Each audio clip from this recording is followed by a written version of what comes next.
Gottfried Wilhelm Leibniz nació en Leipzig en 1646. Fue hombre de leyes, matemático, alquimista, historiador y filósofo. Descubrió el cálculo infinitesimal y planteó que el mundo es racional, continuo, ordenado e infinitamente múltiple. Todo está relacionado, desde lo infinitamente pequeño a lo infinitamente grande. Afirmó también que el mal es real, pero que el mundo existente es el mejor de los posibles.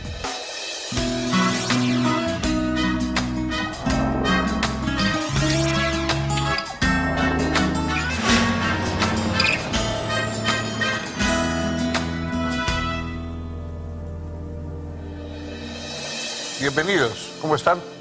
Hoy vamos a hablar de un filósofo que fue también un hombre de mundo. Sirvió a príncipes, fue confidente y amigo de princesas. Leibniz fue una figura importante en su época y un poco, quizá me tomé en todo. Fue una de las primeras figuras que en Europa tuvo conciencia de una unión europea, de una unión de los estados y de una unión de las religiones. Él pensó que los cristianos estaban enfrentados unos con otros por malentendidos de lenguaje.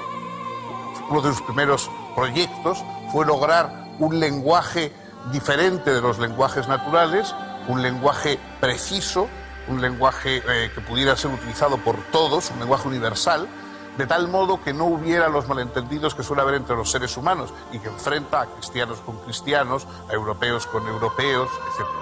Sus proyectos fueron extraordinariamente varios, viajó mucho, escribió de matemáticas, escribió de metafísica, pero realmente la obra que publicó durante su vida fue muy escasa. Publicó unos pequeños libros, a diferencia de los grandes tratados filosóficos que suelen ser más o menos monumentales. Leibniz solo publicaba cuadernillos, publicaba unos estudios muy breves. De modo que siempre nos ha quedado la duda respecto a qué pensaba de las cosas, porque muchas de las opiniones de Leibniz nos llegan de una manera indirecta o por su correspondencia, que tuvo una correspondencia muy amplia sobre todo con damas de la alta nobleza y con personajes importantes de la política de su tiempo. Él tuvo de alguna manera dos enfrentamientos polémicos con dos figuras muy importantes de la época. Por una parte, el cálculo infinitesimal, que fue uno de sus grandes hallazgos teóricos, le enfrentó con los partidarios de Newton porque decían que Newton lo había descubierto antes que él. Probablemente en realidad lo descubrieron ambos, cada uno por su lado, pero eso produjo un enfrentamiento bastante ácido. Y otro con John Locke. Locke decía que en nuestro espíritu, no en nuestro entendimiento, no hay nada hasta que los sentidos nos dan los datos a partir de los cuales comenzamos a pensar. Leibniz le corrigió diciendo que efectivamente en el entendimiento no hay nada antes de que los sentidos aporten sus datos, pero está el entendimiento mismo. El entendimiento mismo ya es una realidad antes de que los sentidos aporten sus datos.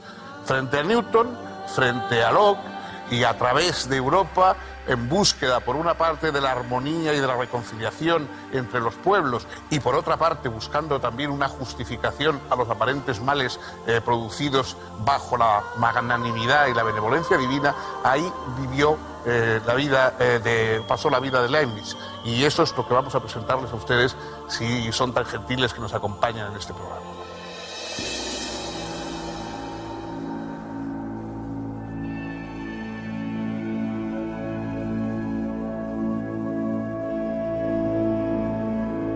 Gottfried Wilhelm Leibniz nació en Leipzig, Alemania, en 1646, cuando estaba concluyendo la Guerra de los 30 años.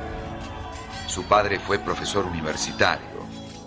El joven Leibniz cursó sus estudios elementales en la Nikolai-Schule y desde muy temprano llamó la atención por su despierta inteligencia y su increíble capacidad de aprendizaje. Ya a los 13 años, por ejemplo, compuso un extenso poema en hexámetros latinos. En 1661 ingresó en la Universidad de Leipzig. Estudió filosofía, matemáticas y jurisprudencia. Completó sus estudios de Derecho en la Universidad de Altdorf obteniendo el grado de doctor en leyes en 1666. Mientras tanto, también se interesó por la alquimia, los autores clásicos y los estudios de la ciencia de su época. En 1667 entró al servicio del barón von Boineburg, quien lo introdujo en la corte. En los años siguientes, viajó en diversas misiones diplomáticas por Holanda, Inglaterra y Francia. En 1676 fue nombrado bibliotecario y consejero de la corte. Para entonces, tenía ya un gran prestigio intelectual, pues había escrito con innegable competencia varios textos sobre temáticas muy diversas: derecho, pedagogía, teología, física, aritmética, filosofía y política. Por esta época escribió una detallada historia de la ciudad de Hannover. Como también tenía conocimientos de ingeniería, proyectó diseños de largavistas, submarinos y bombas de aire. Desarrolló, por otra parte, los principios de un arte combinatoria, a partir de la cual inventó la primera máquina de calcular de la historia. Diseñó dos modelos de ella. La primera era una máquina aritmética capaz de resolver cálculos y problemas geométricos. La segunda, una máquina algebraica para resolver ecuaciones. Por otra parte, aplicó las matemáticas a los problemas de movimiento, sentando así las bases de la dinámica moderna. Pero el aporte fundamental de Leibniz a las ciencias exactas fue su descubrimiento del cálculo infinitesimal. Curiosamente, este despliegue del pensamiento físico y matemático se basaba en uno de los principios básicos de la filosofía leibniziana: la noción de la continuidad de la naturaleza. No hay discontinuidad en la naturaleza. Todo está relacionado, desde lo infinitamente pequeño a lo infinitamente grande. El cálculo infinitesimal no es más que la expresión matemática de esa continuidad. Y porque todo está relacionado, nada es sin por qué. Todo lo que es tiene su razón de ser. Esto es lo que expresa el segundo principio fundamental del pensamiento de Leibniz, el de razón suficiente. Es decir, que todo tiene alguna razón, todo tiene algún sentido. Todos estos desarrollos enormemente importantes giraban alrededor de su idea de la unidad del saber humano. Si el universo es un sistema armonioso, el saber debe ser uno solo, capaz de aprender las conexiones esenciales entre todos los seres. Leibniz aspiraba, en ese sentido, a una ciencia universal que pudiese articular y deducir todos los conocimientos que no son asequibles.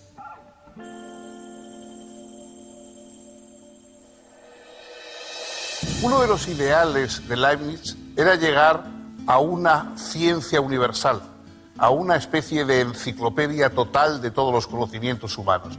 Ha habido filósofos que han buscado la dispersión, la separación, la distinción.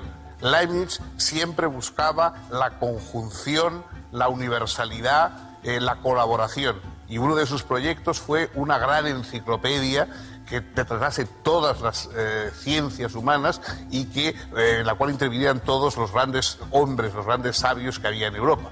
No llegó a llevarla a cabo por múltiples razones de orden práctico, entre ellas la propia brevedad de su vida, porque apenas vivió 50 años. Pero la idea de una ciencia universal es también la idea de que pudieran disponerse las ideas de tal forma que en vez de tener que pensar fallando y equivocándonos, prácticamente calculásemos como quien calcula un problema matemático y nos saliera siempre la solución perfecta al pensamiento que nos habíamos planteado. Para eso él parte de una distinción muy esencial en su pensamiento y que luego ha sido muy importante a lo largo de la historia de la filosofía entre las verdades de razón y verdades de hecho. Es decir, las verdades de razón son aquellas verdades que a priori, aparte de todo lo que sabemos y conocemos de los acontecimientos del mundo, son en sí mismas ciertas y necesarias. Es decir, hay una serie de verdades, como son algunas verdades matemáticas, etcétera, que no pueden ser falsas sin contradicción. Es decir, si decimos que la línea recta es la distancia más corta entre dos puntos, es que estamos simplemente asegurando una verdad que no puede ser falsa si conocemos lo que es una línea recta. En cambio, hay verdades de hecho que son circunstancias que pueden cambiar. Si decimos que este árbol mide 25 metros, eso es una verdad de hecho. Podría medir 22 o podría medir 29. Es decir, hay cosas que pueden ser o no ser, que pueden ser así o pueden ser de otro modo. Esas son las verdades de hecho. En cambio, hay cosas que no pueden ser más que lo que son si entendemos su razón, si entendemos lo que esencialmente las constituye. Esta diferencia entre verdades de hecho y verdades de razón tiene gran influencia en su propio pensamiento y a la vez va a seguir siendo una línea importante de reflexión en el pensamiento occidental.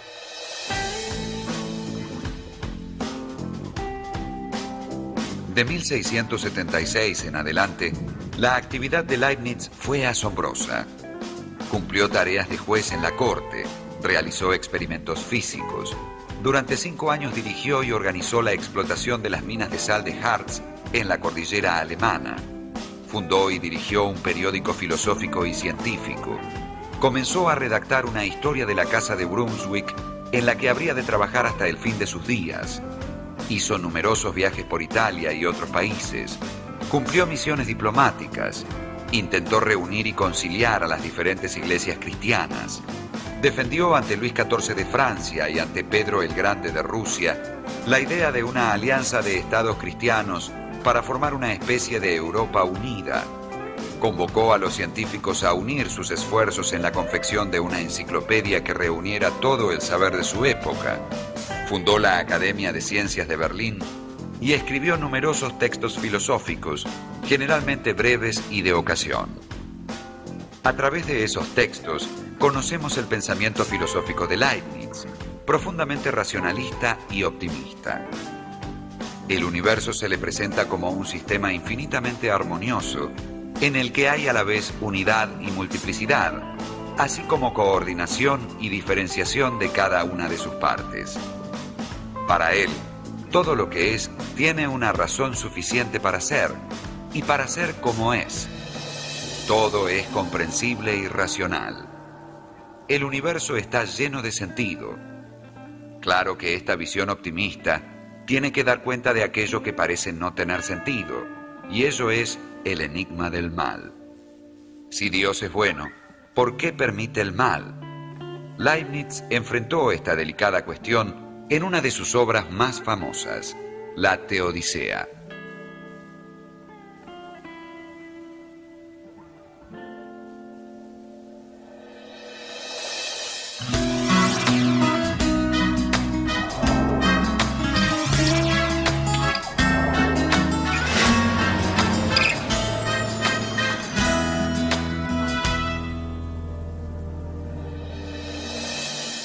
El pensamiento de Leibniz es fundamentalmente antitrágico. Precisamente lo que él quería era borrar esa especie de patetismo y de perpetuo lamento que acompaña la historia de los seres humanos. Pero es que, diremos, existen muchos males, unos males indudables. Por mucho que se nos hable de la benevolencia y de la omnipotencia divina, estamos rodeados de males terribles en ocasiones. Leibniz dice que esos males son aparentes, o sea, no niega que sean males, pero niega que el mundo pudiera existir sin ellos. Como Dios es omnipotente y sabio, ha calculado todos los mundos posibles. Y eso que a nosotros nos parecen males son requisitos indispensables para que el mundo pueda ser. Si no fueran esos males tal como son, el mundo no podría existir. De modo que la divinidad ha calculado aquellos mínimo, digamos, de males imprescindibles para que el mundo pueda funcionar y pueda ser. Y la propia diversidad de cosas peores unas que otras hace que el mundo sea más rico. Pensemos, por ejemplo, en una biblioteca. Y pensemos una obra extraordinaria, digamos, la Ilíada. Bueno, una biblioteca que tiene la Ilíada es una biblioteca enriquecida, naturalmente, por una obra importante. Pero pensemos una biblioteca de 10.000 volúmenes y los 10.000 volúmenes fueran la Ilíada. Sería una biblioteca inferior a otra que tuviera la Ilíada y otros 9.999 volúmenes que fueran de obras inferiores a la Ilíada, pero distintas. Es decir, Lo que nos parece una deficiencia, no todas las obras son tan buenas como la Ilíada, en realidad es un enriquecimiento, porque así hay una diversidad que de otro modo no existiría. Bueno, este tipo de justificaciones, este tipo de explicaciones es el que da Leibniz para justificar su defensa, su apología de Dios. Es decir, Dios, hay una palabra específica, la teodicea, es la justificación, la defensa de la obra divina como preferible a que hubieran desaparecido lo que nosotros consideramos males. A eso se le llama un optimismo metafísico cosmológico. Claro, algún irónico puede decir que no solamente Leibniz no es optimista, sino que es el más pesimista de todos, porque francamente decir que este es el mejor de los mundos posibles...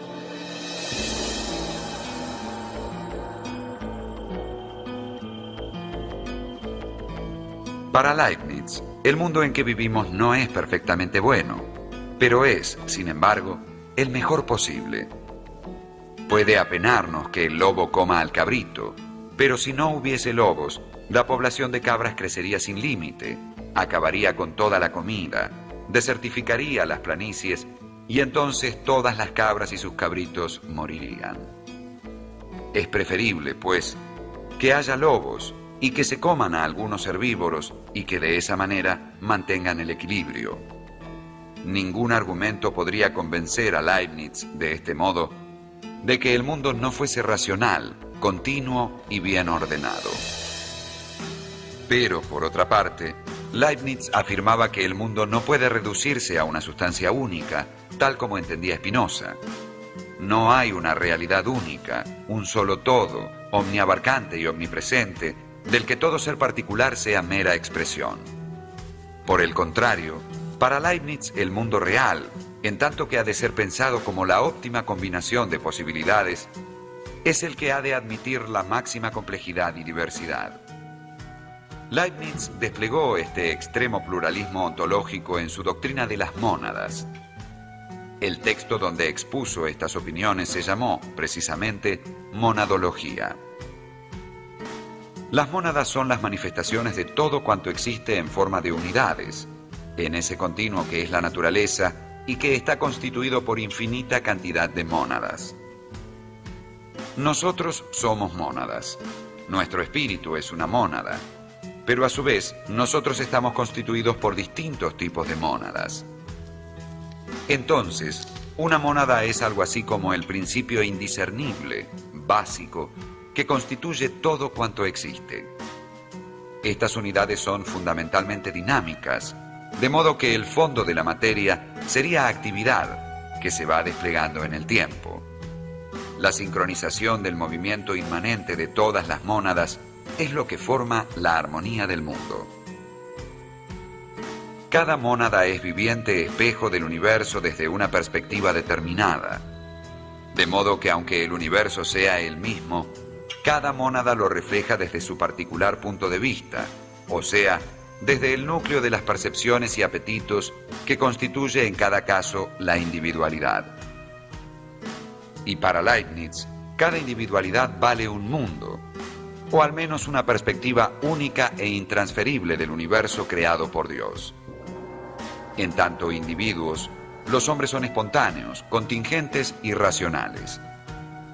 Al igual que todas las criaturas, tendemos hacia Dios, que es la mónada suprema, pero a diferencia de las demás criaturas, somos capaces de amarlo conscientemente en la libre observancia de su ley.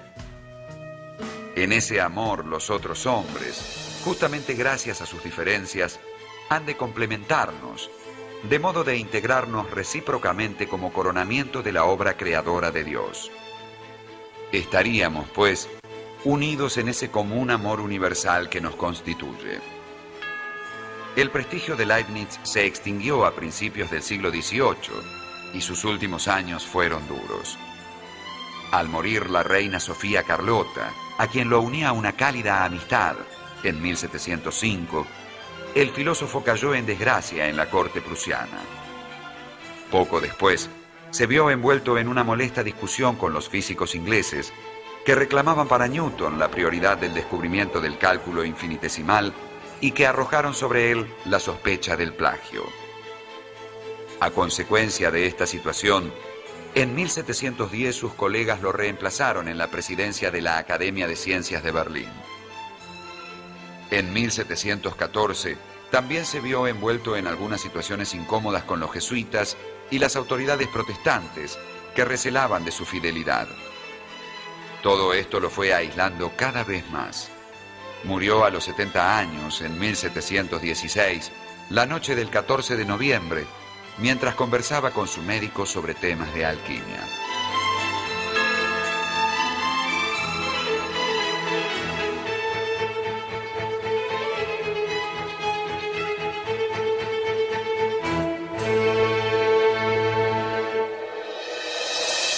Muy influyente en su época y en la inmediatamente posterior, hoy probablemente Leibniz es más estudiado que reconocido por el gran público. No es uno de esos filósofos cuya obra es frecuentada por el público normal, por el público lego, aunque naturalmente sigue figurando en un lugar muy destacado entre los estudiosos de la filosofía.